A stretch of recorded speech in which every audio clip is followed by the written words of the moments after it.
Injili kulingana na Yohana. Mlango wa 20.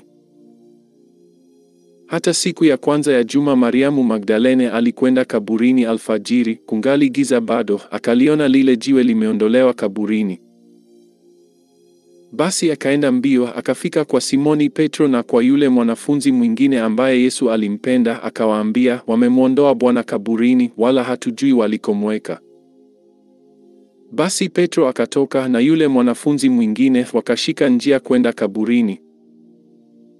Wakaenda mbio wote wawili, na yule mwanafunzi mwingine akaenda mbio upesi kuliko Petro, akawa wa kwanza kufika kaburini.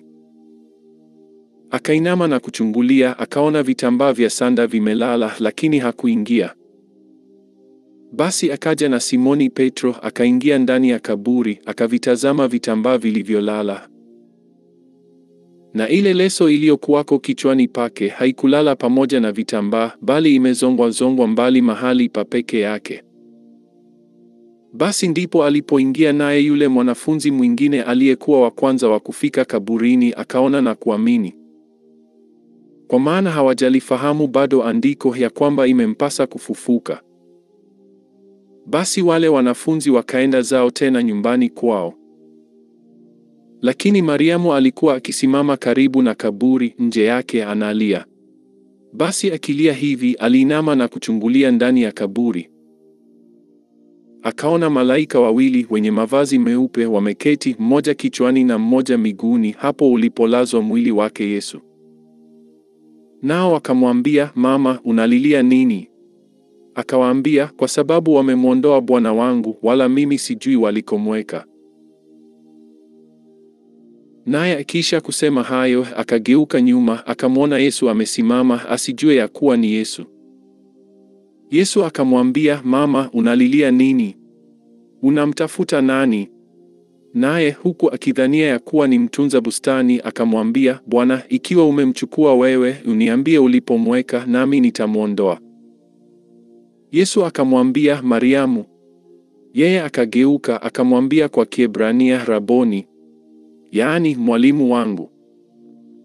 Yesu akamwambia, usinishike, kwa maana sijapaa kwenda kwa Baba.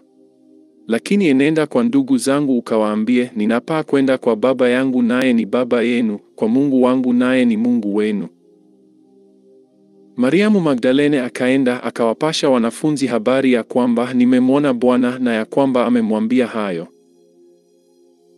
Ikawa jioni siku ile ya kwanza ya juma, pale walipokuwapo wanafunzi, milango imefungwa kwa hofu ya Wayahudi, akaja Yesu akasimama katikati, akawaambia, amani iwe kwenu.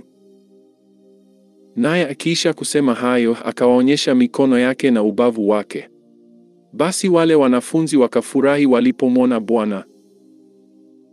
Basi Yesu akawaambia tena, amani iwe kwenu, kama Baba alivyonituma mimi nami nawapeleka ninyi. Naye akisha kusema hayo, akawavuvia, akawaambia, pokeeni Roho Mtakatifu. Wowote mtakaoondolea dhambi wameondolewa, na wowote mtakaowafungia dhambi wamefungiwa. Walakini mmoja wa wale thenashara, Tomaso aitwaye Pacha, hakuwako pamoja nao alipokuja Yesu. Basi wanafunzi wengine wakamwambia, tumemwona Bwana. Akawaambia, mimi nisipoziona mikononi mwake kovu za misumari, na kutia kidole changu katika mahali pa misumari, na kutia mkono wangu katika ubavu wake, mimi sisadiki hata kidogo. Basi baada ya siku 8 wanafunzi wake walikuwamo ndani tena, na Tomaso pamoja nao. Akaja Yesu na milango imefungwa, akasimama katikati, akasema, amani iwe kwenu. Kisha akamwambia Tomaso, lete hapa kidole chako, uitazame mikono yangu, ulete na mkono wako uutie ubavuni mwangu, wala usiwe asiamini, bali aaminie.